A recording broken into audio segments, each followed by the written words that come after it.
जब आप लोग प्रचार आप लोगों ने पूरे राजस्थान में किया है तो उसमें मुख्यमंत्री के 4 महीने का एक कार्यकाल और फिर प्रधानमंत्री की तमाम योजनाएं जो कि जिस कैंपेन का मेजर हिस्सा रही हैं, वो कितना प्रभावी रही इस पूरे कैंपेन के दौरान, वो मैं आपसे जानता हूं। लेकिन सबसे पहले आपको सुनवाता हूं। अरुण जी, आप भी सुनिए जाखड़ साहब कि रविंद्र सिंह भाटी क्या सोचते हैं मुख्यमंत्री के 4 महीने के कार्यकाल पर, उनकी क्या राय है, क्योंकि तीसरा पक्ष उन्हीं का है ना। कांग्रेस हमारे साथ है, बीजेपी हमारे साथ है, तीसरा पक्ष डाल लेते हैं, फिर अरुण जी से इसका जवाब ले लेंगे।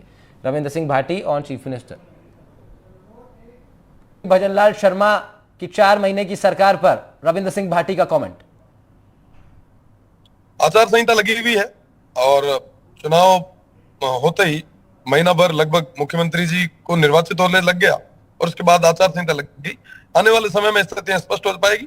वर्तमान में अच्छा काम कर रहे हैं, प्रयास कर रहे हैं, उनको शुभकामनाएं। रविंद्र भाई, बहुत क्यूरोसिटी है लोगों को जानने की, हेलीकॉप्टर में क्या बात हुई राजस्थान के मुख्यमंत्री से आपकी? वो तो आपको पिक करने आए, आपको उन्होंने पिक किया, अपने साथ ले गए, 2 जगह का दौरा कराया, बहुत अच्छी बातचीत करने का प्रयास किया, फिर भी आप नहीं माने।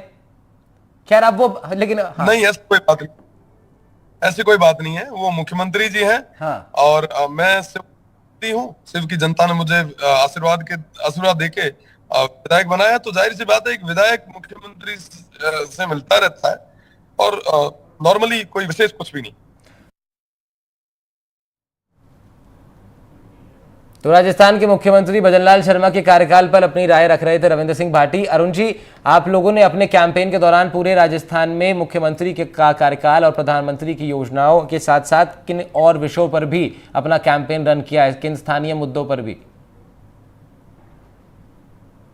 ऐसा है कि इस कैंपेन के दौरान हमने मोदी जी की गारंटी योजना जो इन्होंने पिछले 5 साल में लोगों को दी है, पिछले कार्यकाल के अंदर और इस कार्यकाल के अंदर, उसको लेकर के जनता के बीच में गए हैं हम।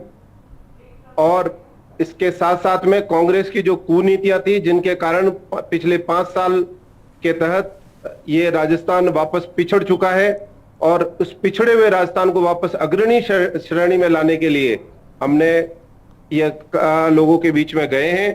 और लोगों का पूरा भरोसा है कि वो भारतीय जनता पार्टी को, और उन्होंने पूरा विश्वास जताया है। क्योंकि आम जाखड़ साहब तो शायद बाड़मेर जैसलमेर पता नहीं कब आए हैं, मुझे ध्यान नहीं, क्योंकि ये शायद मूलतः यहाँ के रहने वाले नहीं है, और मैं तो यहाँ का रहने वाला हूँ।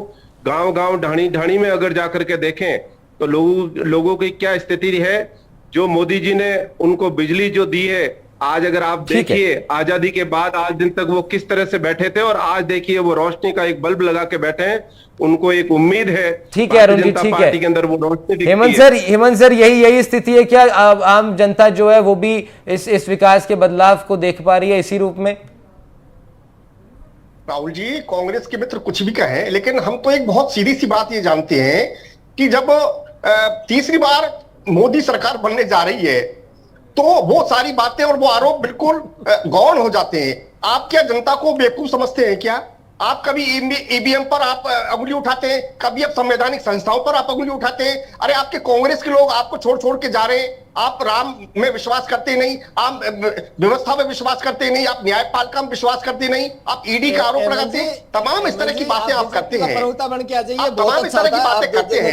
लेकिन जनता तो मोदी को, जनता तो बीजेपी को साथ दे रही है, जनता तो बीजेपी को वोट दे रही है। भीमराज जी, जरा सुनिए, आप इनकी बात भी सुनिए। नहीं, बिल्कुल